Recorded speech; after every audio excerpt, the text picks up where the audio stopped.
So I think it was about a week ago.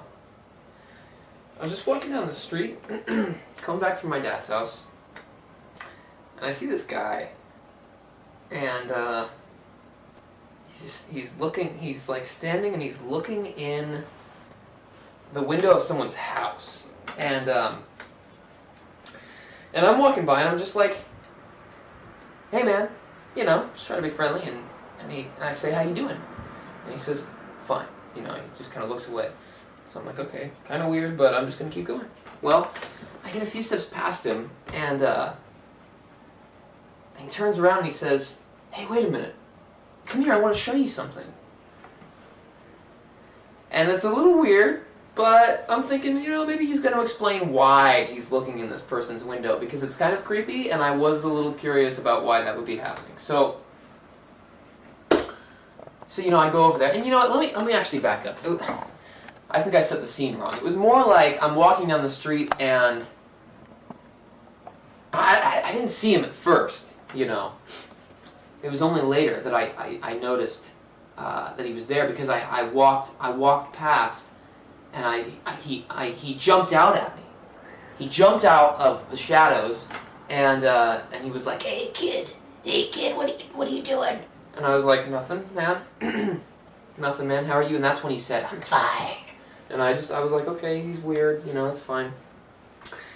And then I noticed he was holding a knife. Yeah. And he was like, come here, I'll cut ya. And I said, okay, I'm coming. Here I come. And I reached in my back pocket and made sure that my firearm was loaded. And yes, I carry a gun for just these sorts of occasions. And so I walked up, and he's holding the knife, and there's blood dripping from it. And he's looking in this person's window, and I'm thinking, what the heck has happened here? Right? Yeah. Just imagine yourself in this scenario. What would you do? Yeah. So I'm like, oh God.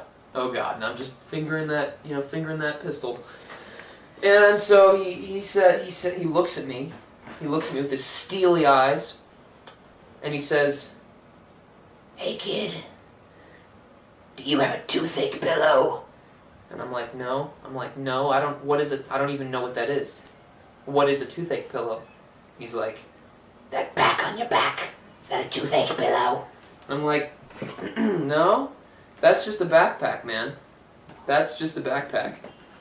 And he's like, well, it looks comfortable, and I've got a toothache.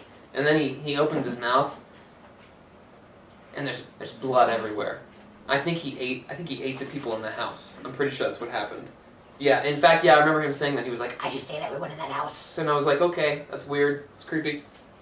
So anyway, he says, what's in your backpack? And I say, it's full of bricks. I say, it's a backpack, it's not comfortable at all. You don't want to look at my backpack, it's full of bricks. And he says, are they soft bricks? And I say, no. And there's an umbrella in there as well. And there's a box of matches. And other things that are very uncomfortable. And that's when the police arrive. And they take him away in handcuffs. And they give me $300 and a gift card to Steak and Shake. So I went home, got in my car, drove to Steak and Shake, and had a milkshake. And that guy got hauled off to the state penitentiary, and he was never seen again. I might be embellishing a bit.